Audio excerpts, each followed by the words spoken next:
ಆದಾಗ ಹಸ್ಬೆಂಡ್ ಹೇಗೂ ಯೋಗದಲ್ಲೇ ಇದ್ರು, ಅವರ ಮಾರ್ಗದರ್ಶನದಲ್ಲಿ ಈಗ ಮತ್ತೆ ಮುಂದುವರಿತು. ಯೋಗ ಪಟುವೆ ಸಿಕ್ಕಿದ್ದು ಒಂದು ಯೋಗ ಯೋಗ ಆಯಿತು. ನರೇಂದ್ರ ಮೋದಿಜಿ ಅವರು ಬಂದ ಮೇಲೆ ನಮಗೆ ಯೋಗಕ್ಕೆ ತುಂಬ ಮಹತ್ವವನ್ನು ನೀಡಿದ್ದಾರೆ. ಅದಕ್ಕಿಂತ ಮೊದಲು ಯೋಗ ಇತ್ತು, ಆದರೆ ಅಷ್ಟು ಫೇಮಸ್ ಆಗಿರಲಿಲ್ಲ.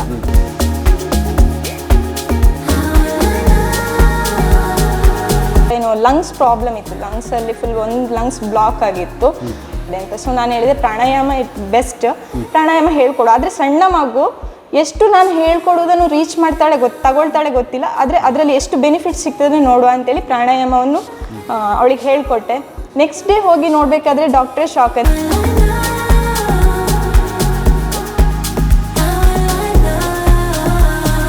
ಯೋಗದಲ್ಲಿ ಎಲ್ಲರಿಗೂ ತುಂಬ ಆಸಕ್ತಿ ಇದೆ. ಮೇಯ್ನ್ ಆಗಿ ಎಲ್ಲರೂ ಅದೇ ಹೆಲ್ತ್ ವಿಷಯದಲ್ಲೇ ಜಾಸ್ತಿ ಫೋಕಸ್ ಮಾಡ್ತಾರೆ. ಮುಂದಿನ ದಿನಗಳಲ್ಲಿ ಹೆಲ್ತ್ ವಿಷಯದಲ್ಲಿ, ಅದರಲ್ಲೂ ಮೇಯ್ನ್ ಆಗಿ ಲೇಡೀಸ್ ಹೆಲ್ತ್ ವಿಷಯದಲ್ಲಿ PhD ಮಾಡಬೇಕು ಅಂತಿದ್ದೆ.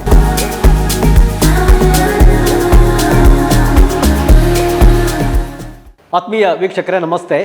ಇಂದು ಅಂತಾರಾಷ್ಟ್ರೀಯ ಯೋಗ ದಿನಾಚರಣೆಯ ನಾಡಿನ ಸಮಸ್ತ ವೀಕ್ಷಕರಿಗೆ ಯೋಗ ದಿನಾಚರಣೆಯ ಶುಭಾಶಯಗಳು. ನಮ್ಮ ಪಾರಂಪರಿಕ ಪದ್ಧತಿಯಾಗಿರುವಂತಹ ಯೋಗ ಇತ್ತೀಚಿನ ವರ್ಷಗಳಲ್ಲಿ ಮತ್ತಷ್ಟು ಪ್ರಸಿದ್ಧಗೊಳ್ತಾ ಇದೆ. ವಿಶೇಷವಾಗಿ ಯೋಗ ದಿನಾಚರಣೆಯ ಬಳಿಕ ಇದೀಗ ಪುಟ್ಟ ಮಕ್ಕಳಲ್ಲೂ ಕೂಡ ಇದರ ಬಗ್ಗೆ ಜಾಗೃತಿ ಮೂಡಿಸ್ತಾ ಇದೆ. ಅನೇಕ ಯೋಗ ಶಿಕ್ಷಕರು, ಯೋಗ ಪಟುಗಳು, ಯೋಗ ಮಾರ್ಗದರ್ಶಕರು ಕೂಡ ವಿದ್ಯಾರ್ಥಿಗಳಲ್ಲಿ ಯೋಗ ಕಲಿಕೆಗೆ ಪೂರಕವಾಗಿದ್ದಾರೆ. ಸುಳ್ಯದ ಯೋಗೇನ ಚಿತ್ತಸ್ಯ ಕೇಂದ್ರ ಎನ್ನುವಂಥ ಹೆಸರು ಕೇಳಿರ್ಬೋದು. ಸಂತೋಷ್ ಮುಂಡಕಜೆ ಮತ್ತು ಪ್ರಶ್ವಿಜಾ ಸಂತೋಷ್ ಅವರು ಕಳೆದ ಹಲವು ವರ್ಷಗಳಿಂದ ಈ ಒಂದು ಯೋಗ ಕೇಂದ್ರದ ಮೂಲಕ ನೂರಾರು ಸಂಖ್ಯೆಯಲ್ಲಿ ಯೋಗ ಪಟುಗಳನ್ನು ಬೆಳೆಸಿದ್ದಾರೆ, ಅವರಿಗೆ ತರಬೇತಿಯನ್ನು ನೀಡ್ತಾ ಇದ್ದಾರೆ. ಅವರೆಲ್ಲರೂ ಕೂಡ ಅನೇಕ ಸ್ಪರ್ಧೆಗಳಲ್ಲಿ ಭಾಗಿಯಾಗಿದ್ದಾರೆ, ದಾಖಲೆಗಳನ್ನು ಮಾಡಿದ್ದಾರೆ, ಪ್ರಶಸ್ತಿಯನ್ನು ಪಡೆದಿದ್ದಾರೆ.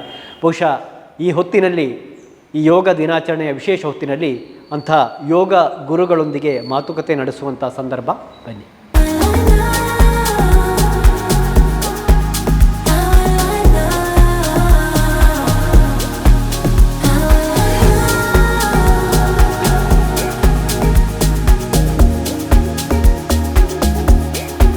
ಪ್ರಿಯ ವೀಕ್ಷಕರೇ, ಯೋಗ ದಿನಾಚರಣೆಯ ಈ ವಿಶೇಷ ದಿನದಂದು ಸುಳ್ಯದಲ್ಲಿ ಕಳೆದ ಅನೇಕ ವರ್ಷಗಳಿಂದ ಯೋಗ ತರಬೇತಿಯನ್ನು ನೀಡ್ತಾ ಇರುವಂಥ ಸಂತೋಷ್ ಮುಂಡಕಜೆ ಮತ್ತು ಪ್ರಶ್ವಿಜಾ ಸಂತೋಷ್ ದಂಪತಿ ನಮ್ಮೊಂದಿಗಿದ್ದಾರೆ.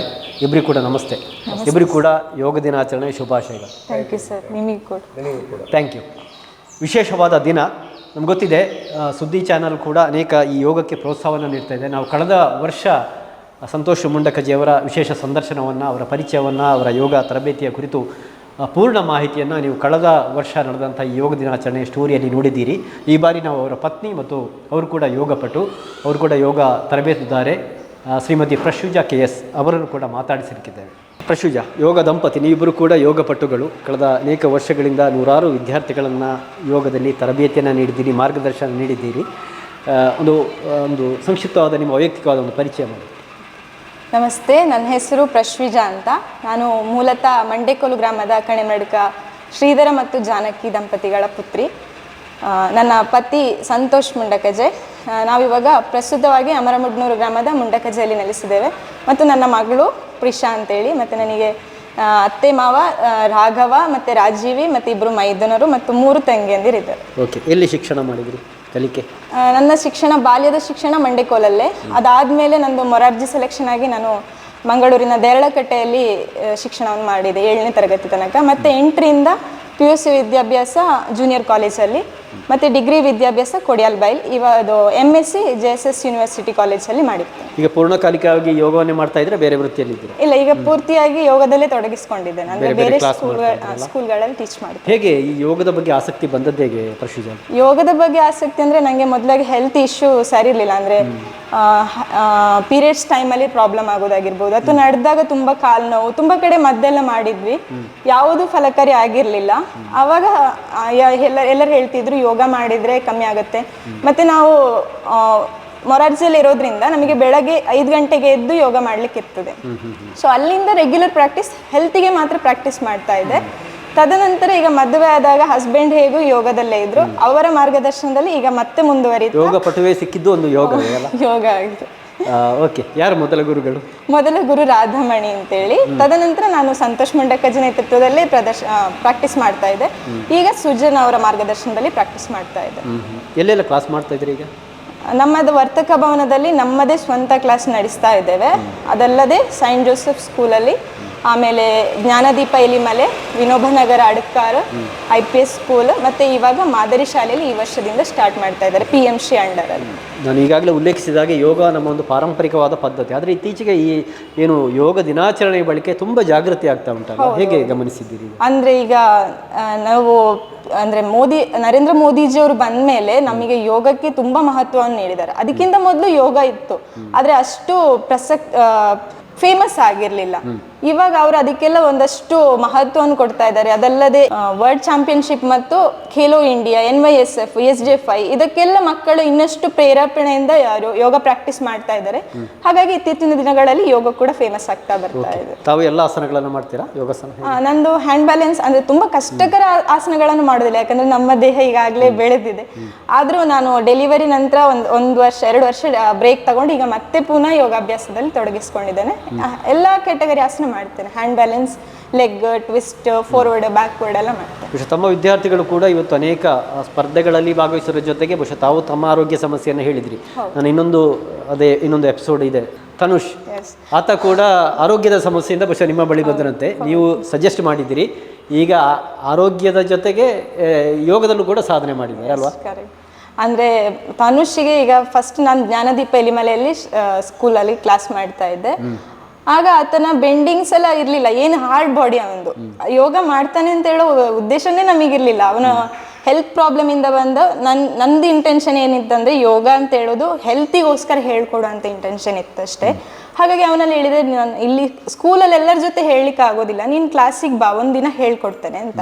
ಇಲ್ಲಿ ಬಂದು ಹಿರಿಯ ವಿದ್ಯಾರ್ಥಿಗಳೆಲ್ಲ ಆಸನ ಮಾಡ್ತಾ ಇರೋದನ್ನು ನೋಡಿ ಅವನು ಆಸನದಲ್ಲಿ ತೊಡಗಿಸ್ಕೊಂಡ. ಇವಾಗ ಯಾವುದೇ ಮೆಡಿಸಿನ್ ಇಲ್ಲದೆ ಯೋಗದಲ್ಲೇ ನ್ಯಾಷನಲ್ ಮೆಡಲ್ ಅಚೀವ್ ಮಾಡಿದ್ದಾನೆ. 2nd ಸಿಲ್ವರ್ ಮೆಡಲ್ ಅಚೀವ್ ಮಾಡಿರೋದು ತುಂಬ ಖುಷಿಯ ವಿಚಾರ. ಅದಲ್ಲದೆ ಇನ್ನೊಂದು ಸಣ್ಣ ಹುಡುಗಿ ಇದ್ದಾಳೆ, ಅಕ್ಕ ಬರ್ತಿದ್ಲವಳ, ಹಾಗಾಗಿ ತಂಗಿನೂ ಜಾಯ್ನ್ ಆದ್ಲು. ಸೊ ಅವಳಿಗೆ ನೆಕ್ಸ್ಟ್ ಏನು ಲಂಗ್ಸ್ ಪ್ರಾಬ್ಲಮ್ ಇತ್ತು, ಲಂಗ್ಸಲ್ಲಿ ಫುಲ್ ಒಂದು ಲಂಗ್ಸ್ ಬ್ಲಾಕ್ ಆಗಿತ್ತು. ಇದು ಇಂಜೆಕ್ಷನ್ ಎಲ್ಲ ತಗೊಳ್ತಾ ಇದ್ರು. ಡೈಲಿ ಮಂಗಳೂರು ಹೋಗಿ ಬರ್ತಿದ್ರು, ವಾರಕ್ಕೆ 2 ಸಲ ಹೋಗಿ ಬರ್ತಿದ್ರು. ಮತ್ತೆ ಇಲ್ಲೇ ಕೆಲವೊಂದ್ಸಲ ಟ್ರೀಟ್ಮೆಂಟ್ ತಗೊಳ್ತಿದ್ರಂತೆ KVGಯಲ್ಲಿ.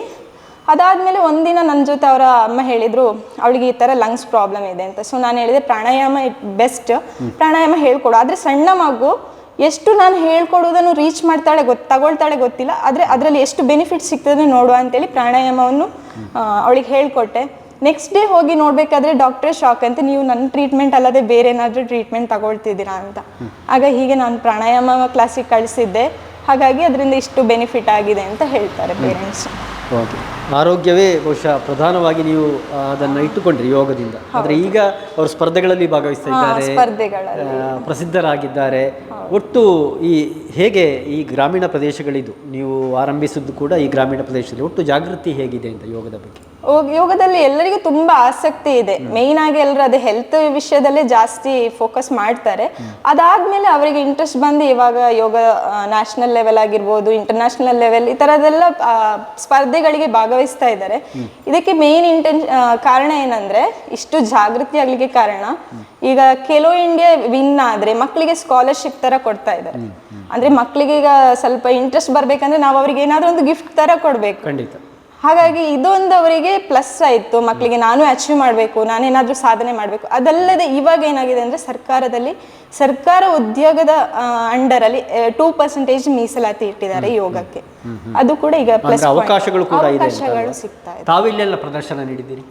ನಂದು ಪ್ರೆಸೆಂಟ್ ನಾನು ಹೋಗ್ತಿರ್ಲಿಲ್ಲ ಅಲ್ಲ ಎಲ್ಲೂ, ಅಂದರೆ ಡಿಗ್ರಿ ಕಾಲೇಜಿಗೆ ಬಂದ ಮೇಲೆ ನಾನು NSS ಅಲ್ಲಿ ಸೇರಿದ್ದೆ. ಆವಾಗ ನಮಗೆ NSS ಅಲ್ಲಿ RD ಪಿರಿಯಡ್ ಅಂತ ಹೇಳೋ ವಿಷಯ ಗೊತ್ತಾಯಿತು. 2nd ಇಯರಲ್ಲಿ ನಾನು ಆ್ಯಕ್ಚುಲಿ ಸಂತೋಷ್ ಅವರನ್ನು ಮೀಟ್ ಆಗಿರೋದು. ಅದಕ್ಕಿಂತ ಮೊದಲು ಪರಿಚಯ ಇತ್ತು ಅವ್ರದ್ದು. ಆದರೆ ನನಗೆ ಅಲ್ಲಿ ಯೋಗ ಪ್ರದರ್ಶನ ಬೇಕಿತ್ತು, ಯಾವುದಾದ್ರೂ ಒಂದು ಕಲ್ಚರಲ್ ಆಕ್ಟಿವಿಟಿ ಬೇಕಿತ್ತು. ನಾನು ಭರತನಾಟ್ಯ ಮಾಡ್ತೇನೆ ಆಲ್ರೆಡಿ. ಅದಲ್ಲದೆ ಬೇರೆ ಎಕ್ಸ್ಟ್ರಾ ಇದ್ದರೆ ನಮಗೆ ಪ್ಲಸ್ ಪಾಯಿಂಟ್ ಆಗ್ತದೆ ಅಂತೇಳಿ ಯೋಗ ಕೂಡ ಅಭ್ಯಾಸ ಮಾಡಲಿಕ್ಕೆ ಸ್ಟಾರ್ಟ್ ಮಾಡಿದ್ದು.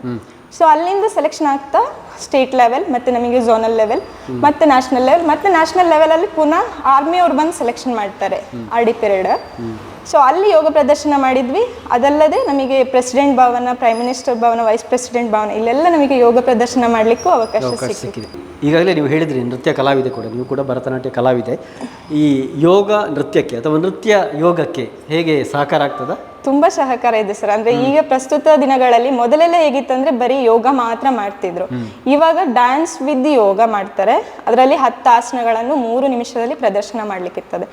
ನಮ್ಮದೇ ವಿದ್ಯಾರ್ಥಿಗಳು ಕಳೆದ ವರ್ಷ SJFI ಅಲ್ಲಿ ಸ್ಟೇಟ್ ಲೆವೆಲ್ ತನಕ ಆರ್ಟಿಸ್ಟಿಕ್ ಪ್ಯಾರ್ ಮತ್ತು ರಿದಮಿಕ್ ಪ್ಯಾರ್ ಸೆಕೆಂಡ್ ಪ್ಲೇಸ್ ವಿನ್ ಆಗಿದ್ದಾರೆ. ಮತ್ತೆ ನ್ಯಾಷನಲ್ ಲೆವೆಲ್ ಅಲ್ಲಿ ಆರ್ಟಿಸ್ಟಿಕ್ ಸಿಂಗಲ್ ನ್ಯಾಷನಲ್ ಲೆವೆಲ್ ತನಕ ಹೋಗಿ 4th ಪ್ಲೇಸ್ ವಿನ್ ಆಗಿದ್ದಾರೆ.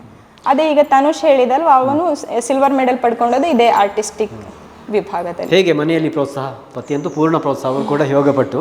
ಎಲ್ಲರೂ ಪ್ರೋತ್ಸಾಹನೇ, ನನ್ನ ಮನೆಯವರಾಗಿರ್ಲಿ, ಅತ್ತೆ ಮಾವ ಮೈದುನರು ಎಲ್ಲರೂ ಪ್ರೋತ್ಸಾಹ ಮಾಡ್ತಾರೆ. ಯಾಕಂದ್ರೆ ನಂಗೆ ಸಣ್ಣ ಮಗು ಇದ್ದಾರೆ, ಅವಳನ್ನು ನೋಡ್ಕೊಳ್ಬೇಕು.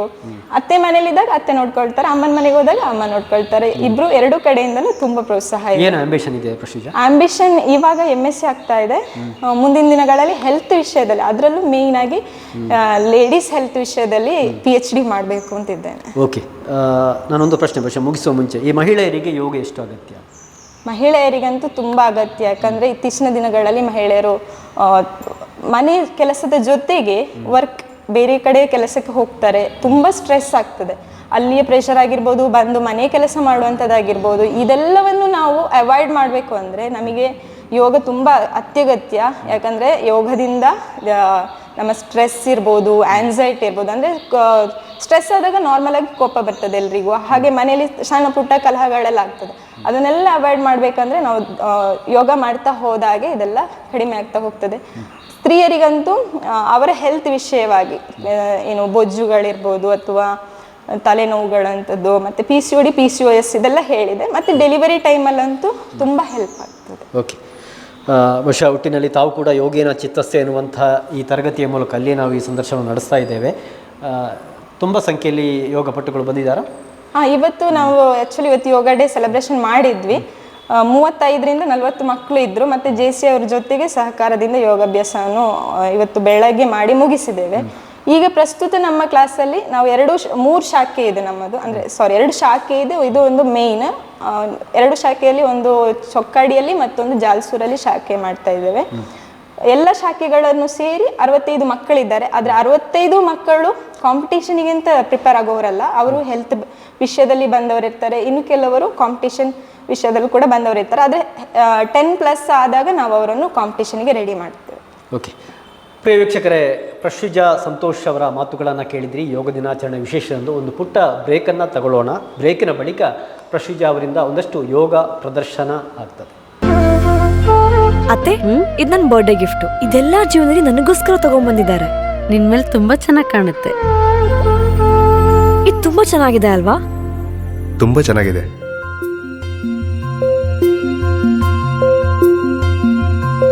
It will look really good on you. Amma? Huh? Mother is always son's first love.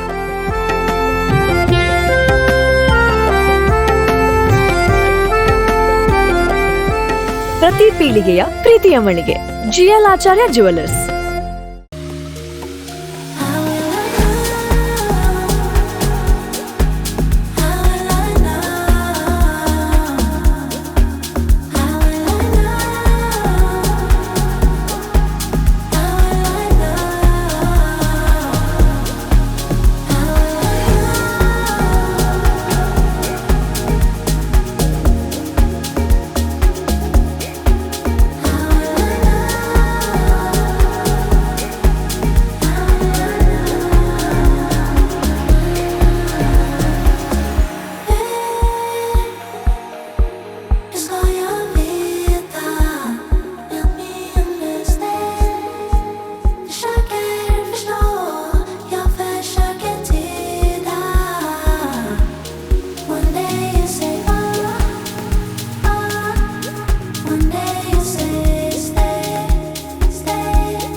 ಯೋಗ ದಿನಾಚರಣೆಯ ಈ ವಿಶೇಷ ದಿನದಂದು ಪ್ರಶುಜ ಯೋಗಪಟು ಪ್ರಶುಜ ಅವರಿಂದ ಯೋಗದ ಕುರಿತ ಮಾಹಿತಿಯನ್ನು, ಅವರ ಅನುಭವಗಳನ್ನು, ಅವರ ವೈಯಕ್ತಿಕ ಮಾಹಿತಿಗಳ ಜೊತೆಗೆ ಅವರ ಯೋಗ ಪ್ರದರ್ಶನವನ್ನು ಕೂಡ ನೋಡಿದ್ದೀರಿ. ಇಷ್ಟು ಹೊತ್ತು ಈ ಒಂದು ವಿಶೇಷ ದಿನದಂದು ನಮ್ಮೊಂದಿಗೆ ಸುದ್ದಿ ಚಾನಲೊಂದಿಗೆ ಪ್ರದರ್ಶನ ನೀಡಿದ್ದೀರಿ, ಮಾಹಿತಿಯನ್ನು ನೀಡಿದ್ದೀರಿ. ಒಳ್ಳೆಯದಾಗಲಿ ಪ್ರಶುಜ. Thank you sir. Thank you.